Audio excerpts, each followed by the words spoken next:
ವೀಕ್ಷಕರೇ, ಸಪ್ತಶ್ವ ಚಾನೆಲ್ಗೆ ಸ್ವಾಗತ. ನಾನು ಚಂದ್ರಿಕಾ. ಕೇರಳದಲ್ಲಿ ನಡೆದ ಒಂದು ಘಟನೆ ಇಡೀ ದೇಶವನ್ನೇ ಬೆಚ್ಚಿ ಬೀಳಿಸಿದೆ. ಹೌದು, ಸಾಮಾಜಿಕ ಜಾಲತಾಣಗಳು ಕೆಲವೊಮ್ಮೆ ಎಷ್ಟು ಭಯಾನಕ ಎಂಬುದು ಈ ಘಟನೆಯೇ ಸಾಕ್ಷಿಯಾಗಿದೆ. ಶಿಂಜಿತಾ ಎಂಬ ಯುವತಿ ಬಸ್ನಲ್ಲಿ ಹೋಗುವ ಸಂದರ್ಭದಲ್ಲಿ ತನ್ನ ಮೇಲೆ ವ್ಯಕ್ತಿಯೊಬ್ಬ ಅಸಭ್ಯ ವರ್ತನೆ ನೀಡಿದ್ದಾನೆ ಎಂದು ವಿಡಿಯೋ ಮಾಡಿಕೊಂಡ ಯುವತಿ ತನ್ನ ಇನ್ಸ್ಟಾಗ್ರಾಮ್ ಖಾತೆಯಲ್ಲಿ ಆ ವಿಡಿಯೋವನ್ನು ಪೋಸ್ಟ್ ಮಾಡಿದ್ದಾಳೆ. ವಿಡಿಯೋ ಹಾಕಿದ ಕ್ಷಣಾರ್ಧದಲ್ಲಿ ಸಿಕ್ಕಾಪಟ್ಟೆ ವೈರಲ್ ಆಗಿದೆ.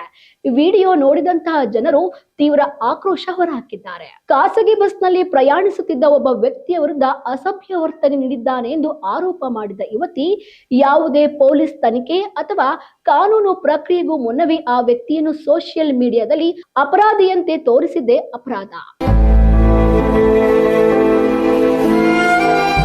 ಇನ್ನು ವಿಡಿಯೋದಲ್ಲಿ ಬಂದಂತಹ ಕಮೆಂಟ್ಗಳು, ಟ್ರೋಲ್ಗಳು ಮತ್ತು ನಿಂದನೆಗಳು ಮಿತಿ ಮೀರಿ ಹೋಗಿದ್ವು. ಇದನ್ನು ಗಮನಿಸಿದ ಆ ವ್ಯಕ್ತಿ ತನ್ನ ಕುಟುಂಬದವರ ಮುಂದೆ ಮುಖ ತೋರಿಸಲು ಆಗದೆ ತೀವ್ರ ಮಾನಸಿಕ ಒತ್ತಡಕ್ಕೆ ಒಳಗಾಗಿ ಆತ್ಮಹತ್ಯೆ ಮಾಡಿಕೊಂಡಿದ್ದಾನೆ. ಈ ಘಟನೆ ಕೇರಳದಲ್ಲಿ ಭಾರಿ ಚರ್ಚೆಗೆ ಗ್ರಾಸವಾಗಿದ್ದು, ಸಾಮಾಜಿಕ ಜಾಲತಾಣವೇ ಅಂತಿಮ ನ್ಯಾಯವಾಗಬಾರದು ಎಂಬ ಮಾತು ಮತ್ತೆ ಕೇಳಿಬರ್ತಾ ಇದೆ. ತಪ್ಪು ಮಾಡಿದವರಿಗೆ ಶಿಕ್ಷೆ ಅಗತ್ಯವೇ, ಆದರೆ ಆ ಯುವತಿ ಕಾನೂನು ಮಾರ್ಗವಾಗಿ ಹೋಗಿದ್ರೆ ಆ ವ್ಯಕ್ತಿ ಸಾಯುವ ಪರಿಸ್ಥಿತಿ ನಿರ್ಮಾಣವಾಗ್ತಿರ್ಲಿಲ್ಲ. ಇಲ್ಲಿ ವಿಡಿಯೋವನ್ನ ಸರಿಯಾಗಿ ಗಮನಿಸಿ ನೋಡಿದಾಗ ಆ ವ್ಯಕ್ತಿ ಯಾವುದೇ ಉದ್ದೇಶ ಪೂರ್ವಕವಾಗಿ ನಡೆದುಕೊಂಡಿಲ್ಲ ಎಂಬುದು ಸ್ಪಷ್ಟವಾಗಿ ಕಾಣಿಸುತ್ತದೆ. ಇತ್ತೀಚೆಗೆ ಜನರು ತಮ್ಮ ವಿಡಿಯೋ ವೈರಲ್ ಆಗ್ಬೇಕು, ವ್ಯೂಸ್ ಆಗ್ಬೇಕು ಅಂತ ನಾನಾ ಕಸರತ್ ಮಾಡ್ತಿದ್ದಾರೆ. ತಮ್ಮ ಗುರಿ ಕಡೆಗೆ ಗಮನ ಕೊಡದೆ ಈ ಹುಚ್ಚು ರೀಲ್ಸ್ ನ ನೇಮ್ ಫೇಮ್ ಗೋಸ್ಕರ ವಿಡಿಯೋ ಮಾಡ್ತಾ ಇದ್ದಾರೆ.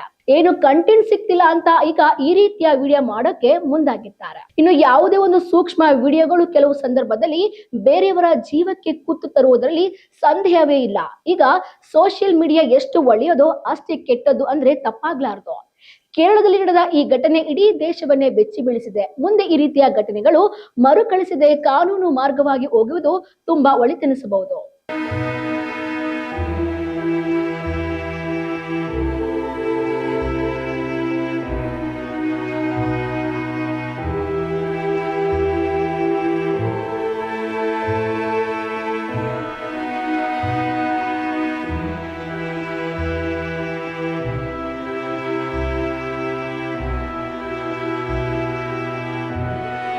ನೋಡಿದ್ರಲ್ಲ ವೀಕ್ಷಕರೇ, ಇದೇ ರೀತಿಯ ಇನ್ನಷ್ಟು ಹೊಸ ವಿಡಿಯೋಗಳಿಗಾಗಿ ನಮ್ಮ ಸಪ್ತಶ್ವ ಟಿವಿ ಕನ್ನಡ ಚಾನೆಲ್ನ ಸಬ್ಸ್ಕ್ರೈಬ್ ಮಾಡಿ, ಲೈಕ್ ಮಾಡಿ, ಶೇರ್ ಮಾಡಿ. ಧನ್ಯವಾದಗಳು.